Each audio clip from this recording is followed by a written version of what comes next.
세미나에서는 이제 첫 시간에 챕터 2, 그래서 커절 AI의 파운데이션이라는 주제로 세미나를 준비를 했는데, 먼저 이제 개요 부분에 대해서 이제 구체적인 개념을 들어가기 전에 전반적으로 이 챕터에서 어떤 내용을 다루는지 위주로 설명을 드리겠습니다. 그래서 크게 이제 아셔야 할 개념은 이 스트럭처럴 커절 모델, 줄여서 SCM이라고 하는 개념이 처음 나오게 되고, 그리고 이 개념을 배운 다음에 어떤 하나의 SCM이 주어져 있으면 이거를 기반으로 레이어 1, 레이어 2, 레이어 3라고 하는 세 가지 질문에 답을 할 수가 있어요. 그래서 이 계층적인 구조를 처음 제안한 학자가 이제 펄이라고 하는 이 인과추론 분야의 좀 큰 대가 같은 분이 있는데, 이 펄 아저씨의 이름을 따서 PCH라는 이름을 지었습니다.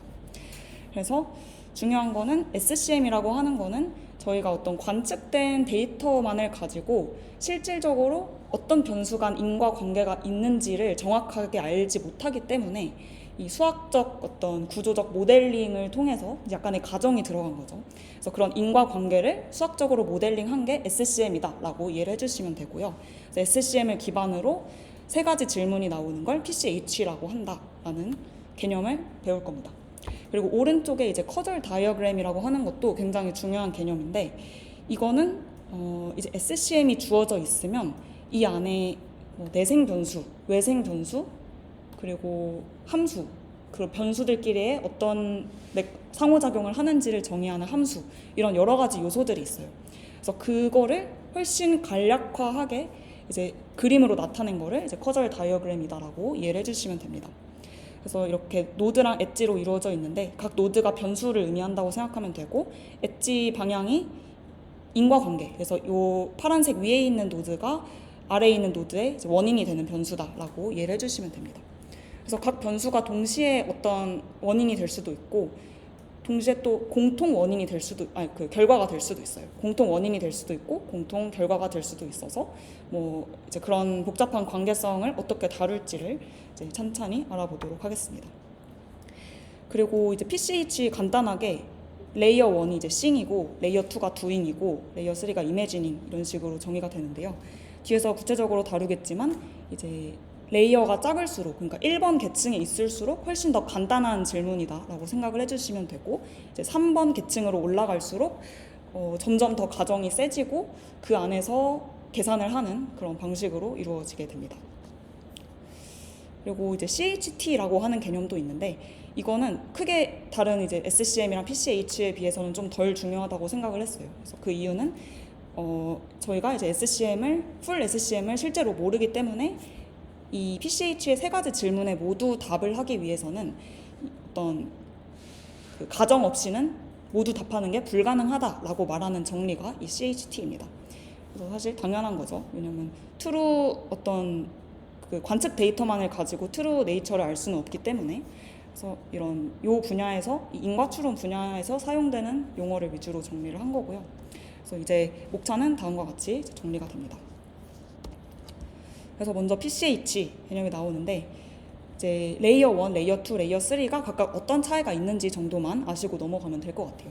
그래서 레이어 1은 다른 말로는 그냥 관측 기반 질문, 그래서 관측 데이터, 실제 데이터를 보고 X를 보면은 Y에 대해서 무엇을 알 수 있는가 이거니까, 이제 상관관계라든지 아니면 그냥 조건부 확률, X가 어떤 특정한 값일 때 Y가 어떤 특정한 값을 가질 확률, 이런 거를 이제 계산을 할 수가 있어요. 그래서 이 표의 오른쪽에 나와 있는 것처럼 순수하게 관측 데이터만을 가지고 보는 게 L1에 대한 질문인 거고요.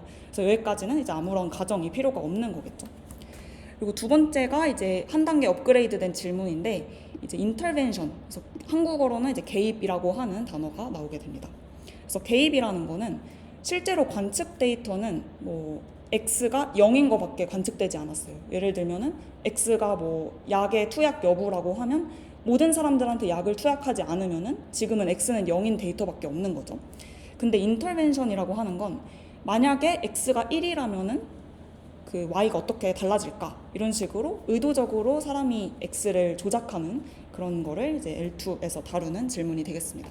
그래서 이런 거를 이제 개입이라고 용어를 하게 되고, 마지막으로 L3가 이 개입을 했을 때 이제 이제 더 한 단계 업그레이드가 돼서 여러 개의 약간 평행 세계를 만든다라고 책에서는 표현을 했는데, 그래서 x를 1뿐만 아니라 뭐 2, 3, 4 이런 식으로, 그리고 x뿐만 아니라 다른 z 변수를 바꿨을 때 어떤 식으로 아웃컴이 달라지는지를 분석을 하는 게 L3에서 다루는 문제다라고 생각을 해주시면 됩니다. 그리고 이제 저희가 이 세미나에서는 두 연산과 관련된 엄청 또 그런 두 칼큘러스라는 분야가 있는데요. 그런 것까지 깊게 다룰 예정은 아니어서 그냥 개입을 하는 연산자가 두 오퍼레이터다 정도만 이해를 해주시면 될 것 같습니다. 그래서 아까 x가 0인데 1로 바꾼다 하면은 두 x는 1 이런 식으로 정의를 할 수가 있어요. 그래서 그 정도로만 개념적으로 이해를 한 다음에 뒷부분 챕터도 준비를 해주시면 좋을 것 같습니다. 그래서 가장 중요한 것 중 하나로 이제 SCM의 정의에 대해서 가져왔는데요. 사실 이런 수학적인 것보다도 크게 어떤 구성 요소로 이루어져 있는지. 그래서 앞으로 U라고 하는 거는 이제 외생 변수를 의미를 하고, 딥러닝 쪽에서는 그냥 노이즈라고 생각을 하면 됩니다. 그래서 U는 저희가 어떻게 컨트롤할 수 있는 변수가 아니라 그냥 그 환경이 주어지면 그 안에 뭐 사람의 어떤 뭐 의료 쪽에서는 그 사람의 본연의 건강 상태 이런 거 외생적으로 정해지는 것들이 U가 되는 거고, V가 저희가 이제 조절을 하고 싶은 그런 내생 변수, 시스템 안에 있는 변수라고 생각을 해주면 됩니다. 그래서 보통 관측 변수로 이제 V들이 관측이 되는 거죠. 그리고 이 U랑 V들의 어떤 관계성을 나타내는 거를 F라는 함수로 쓰는 거고, 요 꼴이 이제 SCM의 가장 핵심적인 식이 되는데, 이 PA는 그 부모의 약자예요. 그래서 이 V가 내생 변수라 했으니까 i번째 내생 변수의 부모 변수들이라고 생각을 하시면 됩니다. 그리고 이때 부모는 다 이제 V로만 정의가 되는 거예요. 여기 PAI가 이제 V에 속하는 거니까 그 내생 변수들끼리 이런 부모 자식 관계를 가정을 한 다음에 어떠한 자식 내생 변수는 그의 부모랑 어떤 노이즈, 외부의 노이즈를 토대로 만들어진다라는 그 구조 방정식이 SCM이 되겠습니다. 그래서 사실 만약에 이쪽으로 연구를 한다면 F를 학습시키는 거죠. 가장 단순하게는. 그리고 U 같은 경우는 저희가 조절할 수 있는 게 아니니까 그냥 가우시안 분포로 노이즈를 만들고, 그래서 SCM이 이런 식으로 구성이 된다라는 것만 알아두시면 됩니다. 그래서 또 이제 PU라고 하는 게 있는데, 그 외생 변수를 변수로서만 정의를 하는 게 아니라 그들의 분포도 알려져 있다고 가정을 하는 게 SCM이에요. 그래서 크게 4가지 요소로 이루어져 있고, 이제 U, V, F만 있으면 안 되고 마지막에 P, U까지 있어야 어떤 완벽한 SCM이 정의가 될 수 있다라고 하는 게 핵심 내용이 되겠습니다. 그래서 좀 더 자세하게 보면은 이제 실제 월드, 이제 리얼 월드가 이제 파란색인데 이거를 완벽하게 알지 못하기 때문에 저희가 SCM을 만드는 거죠. 회색 부분으로. 그래서 그 안에 있는 변수들이 내생 변수가 되는 거고, 그 V로 표현을 하는 거고요. 이제 바깥에서 어떻게 컨트롤할 수 없는 변수들을 다 U로 취급을 하는 겁니다. 그래서 U, 외생 변수, 내생 변수, 그리고 어떤 VI의 부모 변수들이 정의가 될 수 있고, 사실 이 부모 자식 관계라는 거는 아까 커즐 다이어그램을 토대로 그런 인과관계가 미리 알려져 있으면 알 수 있는 거겠죠. 그리고 그쵸, 이 회색 부분에서 U를 따오고, 주황색 부분은 그 회색 시스템 이 회색 부분은 파란색에서 따오는 거고, 주황색 부분은 회색 부분 안에서 부모 자식 관계를 토대로 만들어지는 그런 게 되겠습니다. 그래서 F는 U에서 V를 만들어내는 인과적 규칙이 되는 거고, 이거를 학습시킬 수도 있고, 이미 이쪽 도메인적으로 지식이 뛰어난 사람이라면 F를 그냥 바로 줄 수도 있는 거고요. 그래서 이렇게 되고, 그리고 다시 복습이고요. SCM은 어떤 내재적으로 시스템 안에서 관측되는 데이터들이 어떤 실제로 리얼 월드에서 어떻게 만들어졌을까를 수학적으로 모델링하는 방법이다라는 거고, 이 체계 전반에서는 이 마코비안 SCM이랑 세미 마코비안 SCM을 구분을 하고 있는데, 보통 세미 마코비안 SCM이 훨씬 더 일반적인 개념이다라고 생각을 해주시면 돼요. 둘의 차이는 지금 파란색으로 표현이 된 게 그 앞에서 V로 표현됐던 내생 변수라고 생각을 하면 되고, 분홍색으로 된 게 외생 변수, 노이즈적인 요소라고 생각을 하면 되는데, 이 분홍색끼리 완전 독립이다라고 하는 게 사실 이론적으로 전개하기가 편해서 보통 독립이다라고 가정을 많이 합니다. 근데 이제 독립인 외생 변수들끼리 서로 독립인 거를 마코비안 SCM이라고 하는데, 이 책에서는 보통 꼭 독립이 아니더라도 약간의 의존성이 있어도 이 모델이 좀 더 현실적이기 때문에 책의 예제들은 보통 다 이 세미 마코비안 SCM을 기반으로 하고 있다라고 소개를 하고 있었고요. 그래서 이제 SCM의 예제로 이 예제가 엄청 유명한 예제라고 하는데, 그래서 아까 이제 SCM의 구성 요소가 총 4개가 있다고 했는데, 이제 V, U, F, 그리고 P, 외생 변수들의 분포인 P들로 이루어져 있다고 했어요. 그래서 지금 보면 수학적으로는 그냥 이렇게 약간 꺽쇠로 해서 각각의 V 변수가 X, Y, G가 있고, 외생 변수가 U, R, U, X, U, I, U, G. 그리고 보통 내생 변수 각각에 대해서 U가 정의가 되고요. 또 이 어떤 변수에 의존하는 외생 변수가 아닌 노이즈로 다른 외생 변수 UR을 이렇게 정의를 합니다. 그리고 각각의 연관을 짓는 F 함수들이 있고, 이제 외생 변수들의 분포가 있어요. 그래서 여기서는 무슨 예제냐면 이제 X라고 하는 게 특정한 약을 복용을 했는지 여부여서 0이면 약을 복용하지 않은 거고 1이면 약을 복용한 거예요. 그리고 Y는 실제 결과죠. 환자가 생존을 했는지 아니면 이제 사망을 했는지를 나타내는 변수고, Z라고 하는 거는 어떤 환자가 실제로 입원하는 기간 동안 병의 증세가 얼마나 심했는지를 나타내는 그런 변수라고 합니다. 그래서 사실 관측되는 건 이 X, Y, G를 저희가 관찰할 수가 있는 거고, 근데 SCM에 의하면 지금 파란색으로 표현한 외생 변수가 실제로는 있는 거죠. 그리고 UR은 어떤 환자 본인의 기존에 원래 건강한 사람이면은 UR이 높고, 원래 입원하기 전부터 건강이 안 좋은 사람이면은 UR이 작고, 이런 식으로 외생 변수를 모델링한 결과입니다. 그래서 이 예제에서 보여주고자 하는 거는 그냥 이런 상황에 맞게 데이터가 주어져 있을 때 어떤 식으로 SCM을 구성할 수 있는가 정도를 보여주는 용도이고요.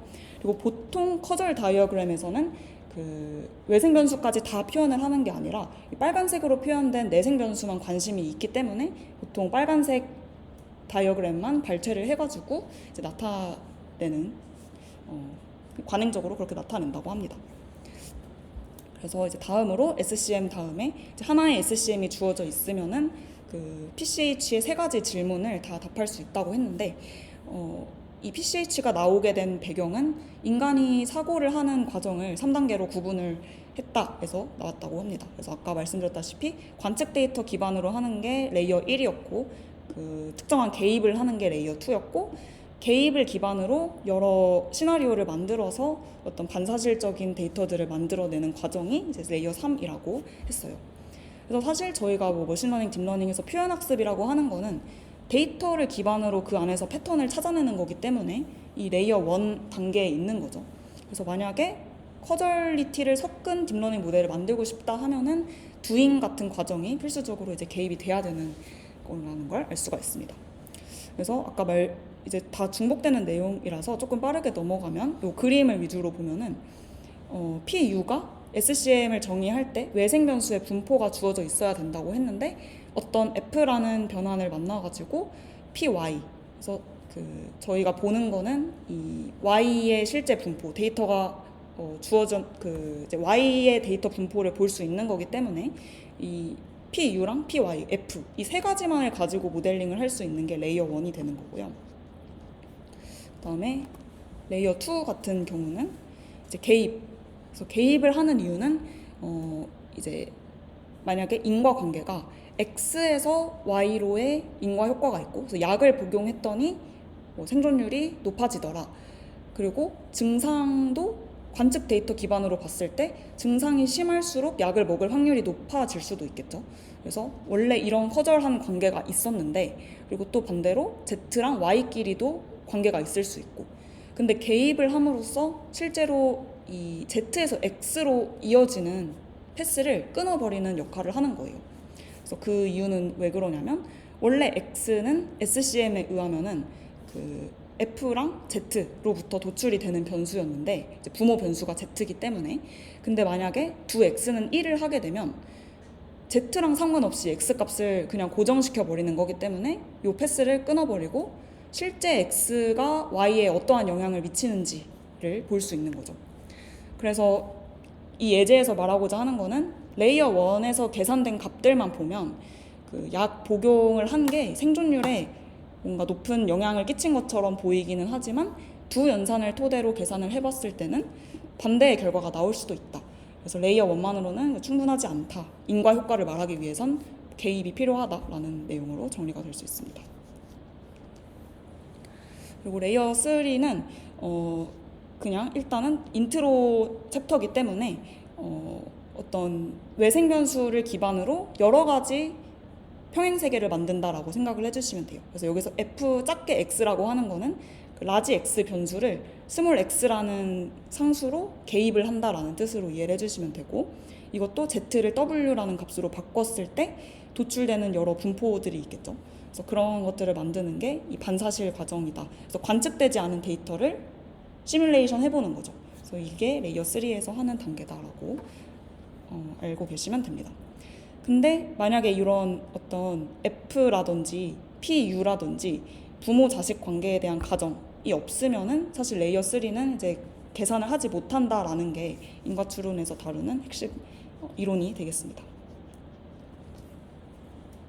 그리고 CHT는 결국 이게 나오게 된 배경은 만약에 레이어 1만 알고 있을 때 자동으로 레이어 2랑 레이어 3도 쭉 계산이 될 수 있지 않을까? 라는 질문에 답을 하기 위해서 이 이론이 만들어졌는데요. 이제 결과적으로 말하면 표현력 측면에서 다 포함 관계이기 때문에 레이어 1만을 가지고는 상위 계층의 질문에 대답을 할 수 없다가 이 이론에서 말하고자 하는 바입니다. 그래서 어떤 이런 유명한 말이 있대요. 어떤 가정 없이는 얻을 수 있는 인과 결론은 없다라고 하는 게 핵심 내용이고 사실 그래서 이 커절리티 분야 연구하는 게 부담스러운 이유도 가정이 너무 많아가지고 그 가정부터 납득시키지 못하면 그 다음 논의가 안 이루어지기 때문에 뭔가 이런 가정을 저희가 좀 알고 그거를 완화시킬 수 있는 방향으로 연구를 할 수 있다면 좀 더 좋을 거라고 생각을 합니다. 그래서 일단은 레이어 1, 레이어 2, 레이어 3는 엄청 다른 문제를 푸는 거고 하위 계층의 답만으로는 상위 계층의 답을 알 수 없다라고 하는 게 이 CHT의 내용이 되겠고요. 그래서 네, 여기도 이제 그렇게 중요한 내용은 아니라서 넘어가도록 하겠습니다. 그래서 이제 마지막으로 SCM, PCH 이거를 배운 다음에 어떤 인과 과정들이 대표적으로 있는지를 다루는 섹션인데요. 실제로 저희의 목표는 어떤 관측되지 않은 데이터들도 너무 많고 불가능하기 때문에 이 SCM의 진짜 정답은 알 수 없지만 아까 레이어 3, 반사실적인 질문, 만약에 이랬다면 어땠을까에 대한 질문을 답하고 싶은 거죠. 그래서 그거를 어떤 구조적인 가정을 통해서 그 레이어 3까지의 질문을 알아보자라고 하는 게 목표인 거고, 그래서 핵심 아이디어는 그 아까 U 그리고 V, PU 그리고 커절 다이어그램 같은 정보들, 파라미터 공간이 엄청 넓은데 그 공간을 최대한 가지치기를 해서 줄이자라는 게 이 과정에서 하는 역할입니다. 그래서 좋은 가정이라는 거는 일단은 그 도메인 전문가들한테 납득이 돼야 되는 거고 검증 가능해야 되고 그리고 당연한 얘기지만 이 가정이 만족이 되면 레이어 3까지의 추론이 가능해야 될 것이라고 하는 게 이제 가정이 되겠고요. 그리고 책을 읽어보니까 사실 중요한 거는 이 커절리티가 있다를 보이는 것보다 없다를 보이는 게 훨씬 중요하다고 합니다. 그래서 예를 들어서 아까 앞에서 다이어그램이 이렇게 나왔었는데 예를 들어서 지금 Z랑 X, Z랑 Y가 연결이 됐지만 Y에서 Z로 거꾸로 가는 인과관계는 없다라는 확신이 있기 때문에 그거를 안 그린 거잖아요. 그래서 그런 식으로 이미 엣지가 있는 거는 사실 50%의 확신만 있어도 그릴 수가 있는데 아예 없다라고 하는 거는 증명이 좀 쉬워서 엣지가 없는 게 훨씬 더 커절 다이어그램에서 중요한 정보라고 합니다. 그래서 그것만으로도 충분히 파라미터 공간을 줄일 수 있기 때문에 이 커절 다이어그램이 중요한 이유가 되는 거고, 그리고 항상 이 대그라고 하는 용어도 많이 나오는데요. 이 똑같은 말이라고 생각해 주시면 돼요. 그래서 대그는 그 순환 구조가 없는, 사이클이 없는 그래프 구조를 대그라고 하는 거고, 여기서 뭔가 커절리티한 관계를 집어넣은 게 커절 다이어그램이다 라고 생각을 해주시면 됩니다. 그래서 이게 아까 말씀드렸다시피 이제 화살표가 없는 거는 절대 둘 사이에 인과관계가 없다라는 중요한 정보가 되는 거고, 근데 만약에 해당 데이터에 대해서 아무런 정보가 없으면 모든 변수들끼리 다 이어주게 되겠죠. 왜냐하면 데이터를 기반으로 확률을 계산해 봤을 때 인과관계가 있을 것 같은데 라고 생각이 되니까. 근데 정보가 많을수록, 도메인적인 지식이 많을수록 엣지들이 점점 사라지고 인과추론의 성능이 더 좋아진다고 합니다.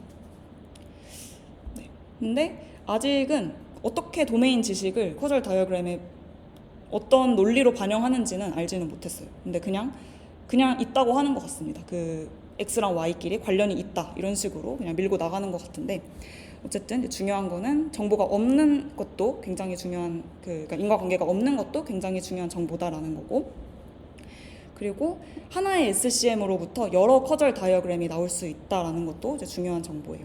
그래서 SCM이 한 개 주어지면 사실 이 대그를 만드는 이유가 아까 파라미터 공간을 줄여보자라고 했기 때문에 어떻게 줄이는지에 따라 가지고 대그들이 여러 개 나올 수가 있는 거죠. 그래서 대그를 잘 설정해야 좋은 인과추론 결론을 얻을 수 있습니다.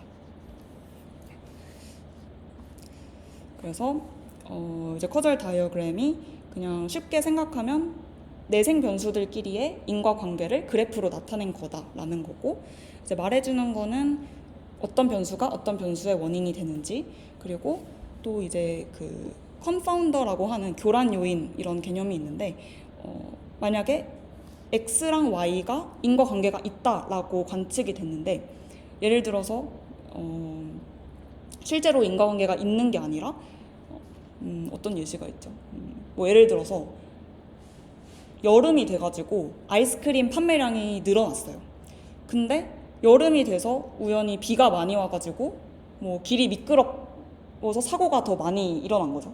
근데 실제로 데이터 상에서는 사고율이 증가한 거랑 아이스크림 판매량이 늘어난 거 두 개만 보고 둘이 인과관계가 있다라고 결론을 내버리면 안 된다는 거죠.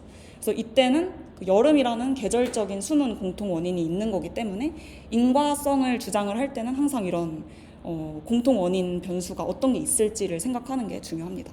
그래서 어떤 결과만 보고 X랑 Y, X가 커졌으니까 X가 커질 때 Y가 커졌으니까 X가 Y의 원인이에요 라고 말을 하면 안 된다는 거죠. 그래서 말하지 않는 거는 그 커절 다이어그램에서는 사실 SCM을 단순화한 거기 때문에 이 Z에서 X로 이어지는 정확한 F를 모른다고 가정을 합니다. 그래서 그냥 인과성이 있다 없다로만 나타내는 거고, 이 정확한 함수가 어떻게 생겼는지는 말하지 않고, 그리고 뭐 이 효과의 크기, 확률 분포의 구체적 모양 이런 거는 SCM에서 나온 거니까 여기서는 관계성만 보는 거죠. 그래서 훨씬 SCM 과정을 단순화한 게 이 커절 다이어그램이다라는 정도만 이해를 해주시면 될 것 같습니다. 그리고 이제 챕터 2에서 이제 마지막으로 중요하게 다루는 내용이 이 디세퍼레이션인데요. 사실 저도 이거 준비를 하면서 처음 알게 됐는데, 원래 이쪽 분야를 이걸 굳이 알아야 할까 해서 이제 빼려고 했는데 엄청 기반이 되는 개념이라고 해서 일단 넣은 상태입니다. 그래서 왜 기반이 되냐를 봤더니 뒤에서 나오는 모든 개념들을 증명할 때 다 이 디셉 제약을 만족하는지 여부를 본다고 해요. 근데 저도 깊게 본 거는 아니라서 정확히 어떻게 그걸 판단하는지는 모르는데, 일단 개념적으로 이 디세퍼레이션이 뭔지 정도를 오늘 소개를 해드리고 이제 마무리를 하도록 하겠습니다. 그래서 일단은 이거는 뭐냐면 이제 SCM이 복잡하니까 그거를 단순화하는 게 커절 다이어그램이라고 했는데, 진짜 커절 다이어그램을 잘 세운 건지 검증하는 도구라고 생각을 해주시면 돼요. 그래서 데이터를 보고 만들어진 커절 다이어그램이 실제 어떤 데이터와 일치하는가, 컨시스턴시가 있는가를 검증해주는 도구가 되는 거고, 수학적인 정의가 있었는데 그냥 핵심적인 알고리즘만 소개를 드리면, 변수들끼리의 모든 연결 패스를 확인을 해서 경로가 예를 들면 X를 조건화했을 때 X에서 Y로 연결되는 패스가 끊기는지 그대로 연결되는지 이런 거를 판단하는 그런 알고리즘입니다. 그래서 정리를 하면은 일단 예시를 보여드리고 설명드리면 일단은 여기까지 보시면 이제 규칙이 만약에 X랑 Y라는 내생 변수가 서로 독립인지 아닌지를 보려면 X에서 Y로 가는 모든 경로라 했으니까 만약에 X에서 Z로 갔다가 Z에서 Y로 갈 수도 있고 아니면 X에서 Z로 갔다가 다시 돌아갔다가 Y로 갈 수도 있고 뭐 이런 경로들이 여러 개 있겠죠. 그래서 그 모든 경로를 보고 하나라도 열려 있다 하면은 둘은 관계가 있다라고 보는 거고요. 이제 모든 경로가 막혀 있다 하면은 얘네는 연결되면 안 되는 거죠. 그래서 이런 식으로 실제로 독립 여부를 판단해주는 그 알고리즘을 디세퍼레이션이라고 하게 됩니다. 그래서 크게 세 가지를 확인한다고 하는데요. 첫 번째가 체인 구조고, 두 번째가 포크 구조, 그리고 마지막 세 번째가 콜라이더 구조 이렇게 세 개가 있습니다. 그래서 이 정상, 비정상이라고 해놨는데 이게 뭐 말이 안 된다라기보다는 인과적으로 그 콜라이더 구조가 있으면 이 커절 다이어그램을 다시 세워야 되는 이제 그런 거라고 합니다. 그래서 체인이랑 포크 구조면은 정상적으로 인과적으로도 말이 된다라고 생각을 해주시면 되는데 저도 이게 깊게는 이해를 하지 못했지만 아주 얕은 수준에서 봤을 때 어떤 거냐면 지금 파란색이 경로가 열려 있는 거고 검은색으로 된 게 경로가 이제 닫혀 있다라고 생각을 해주시면 되는데요. 그래서 원래 커절 구조가 이런 식으로 생겨서 X랑 Z가 관련이 있고, 그러니까 그 원인이 되고 Z에서 Y로 원인 관계가 있었는데 여기서 만약에 Z를 조건화를 하는 거죠. Z를 조건화한다는 건 그냥 Z에다가 특정한 값을 넣어버리는 그런 경우인데 그렇게 됐을 때 Y로의 경로가 끊겨버리면은 이제 이런 경우를 이제 체인 구조다라고 하는 겁니다. 그래서 체인 구조는 이런 관계가 체인 구조인 거고 이런 관계가 있으면 Z를 컨디션 했을 때 경로가 끊긴다라는 특징이 있는 거예요. 그래서 지금 보면은 포크의 다른 말이 커먼 커우즈인데 공통 원인이잖아요. 그래서 Z가 X랑 Y, 기준은 X랑 Y고 Z가 둘의 공통 원인이 된다라는 거고 마지막은 Z가 둘의 공통 결과가 되는 거죠. 화살표가 반대로 있으니까. 그래서 이런 세 가지 경우가 있는데 뭐 이게 왜 비정상이라고 하냐면 이제 만약에 Z를 컨디션하면 나머지 두 경우에 대해서는 패스가 이제 막혀가지고 끊기는데 여기서는 오히려 없는 커절 관계에 대해서 컨디션을 했더니 생긴다라는 거죠. 그래서 이런 구조를 이제 컨디션이라고 하게 됩니다. 그래서 사실 저도 이거를 대충 예제를 봤을 때 어떤 느낌으로 이해를 하면 되냐면 뭐 Z가 시험 성적이라고 생각을 하고 X가 순수 공부에 투입한 노력, 뭐 시간 이런 거고 Y가 평소 본인의 실력이라고 봤을 때 만약에 시험 점수가 높아졌는데 제가 노력을 만약에 안 했어요. 그러면 순수 실력이 높았던 거고 반대로 실력이 원래 없는데 시험을 잘 봤으면 뭐 물론 운이 좋았을 수도 있지만 그냥 그만큼 노력을 많이 쏟아 넣은 거니까 이 Z를 고정시켰을 때 X랑 Y가 이렇게 업다운이 있으면은 인과관계가 있다라고 생각을 하는, 그러니까 길이 열린다라고 판단을 하는 것 같습니다. 근데 이 부분에 대해서는 이제 일단 개념만 이해를 하고 뒷 챕터에서 좀 더 자세히 봐야 될 것 같아요. 아직 어떻게 알고리즘이 쓰이는지는 정확히 알지 못해서 그래서 이 정도의 예제가 나와 있었는데요. 책에 이게 뭐냐면 마지널이 아무런 조건을 주지 않았을 때 데이터가 이런 상관관계를 가진다라고 보여주는 거고 이 컨디셔널은 특정 변수에다가 아까 컨디셔닝을 했을 때 Z에다가 컨디셔닝을 했을 때 상관관계가 없어진 거죠. 그래서 길이 끊긴 케이스가 되는 거죠. 그래서 이게 이제 정상적인 인과성의 관계인데 비정상적인 건 아무런 조건을 주지 않았을 때 관련이 없던 두 변수가 오히려 Z에다가 조건을 줬더니 그 상관성이 생기더라라고 하는 이 구조를 콜라이더 구조라고 합니다. 그래서 이 콜라이더 구조를 맞닥 들었을 때 뭐 어떻게 해야 되는지까지는 아직 나오지 않았어요. 그래서 일단 이런 세 가지 구조가 있다 정도만 알아두시면 될 것 같고 그래서 요약을 하면은 크게 가장 중요한 부분이 SCM이 네 가지 요소로 정의가 된다라는 거 그리고 이거를 기반으로 단순화하기 위해서 커절 다이어그램을 만들 수 있고 결국 이 모든 과정을 하는 이유는 이 세 가지 계층의 질문에 대답을 하기 위한 것이라는 거고요. 그리고 마지막으로 디세퍼레이션 해서 세운 커절 다이어그램이 데이터랑 어느 정도 일치를 하는지, 그래서 일치하지 않는 케이스를 잡아내는 게 더 핵심인 분야인 것 같습니다. 그래서 여기까지 해서 하고, 이제 마지막으로 이 오늘의 챕터가 연구랑 어떻게 이어지는지를 이제 간단하게 넣었는데, 이제 생성 모델, 뭐 생성 모델뿐만 아니라 그냥 표현 학습에 쓰이는 뭐 예측 분류 모델 이런 거를 생각하면은 사실 X 데이터를 이제 이미지를 잘 압축하는 벡터들, 결국 레이턴트 공간이라고 하는 거의 의미가 주어진 태스크를 잘 하기 위해서 X 데이터들을 얼마나 잘 압축하는가를 보는 건데, 여기에 만약에 커절리티를 섞는다면 이 레이턴트 벡터들끼리의 커절한 관계를 만들 수가 있는 거죠. 그래서 예를 들면 그 어떤 여자 사진이 있을 때 이 사람이 이제 웃으면은 보통 입이 벌어질 확률이 높으니까 이 레이턴트 상에서 스마일을 담당하는 레이턴트랑 입이 열림을 담당하는 레이턴트가 커절 관계가 있다라고 이제 SCM을 세우는 거죠. 그런 식으로 생성 모델에 이런 커절 관계를 반영을 하면 좀 더 강건성을 높일 수도 있고 그런 연구를 할 수도 있습니다. 그래서 이 히트맵이 핵심인데, 보면은 이 네 가지 벡터. 근데 사실 이제 이런 연구의 가장 큰 가정은 이 각각의 벡터가 어떤 걸 의미하는지를 사람이 직접 설정을 해줘야 된다라는 건데요. 사실 그것부터 조금 부자연스럽긴 하죠. 근데 여기서는 그냥 레이턴트 벡터가 총 4개만 있다고 가정을 하고, 실제로 그 연구자가 이 정답 데이터를, 정답 히트맵을 만든 겁니다. 그래서 스마일이랑 마우스 오픈이 이 색깔이 들어온 게 관련이 있다라고 하는 거고, 이제 학습이 진행될수록 이 C처럼 처음에 1에폭일 때는 히트맵이 이렇게 랜덤하게 생겼다가 점점 반복할수록 트루에 가까워진다, 이런 거를 보여주는 연구로 발전을 할 수도 있는 거고요.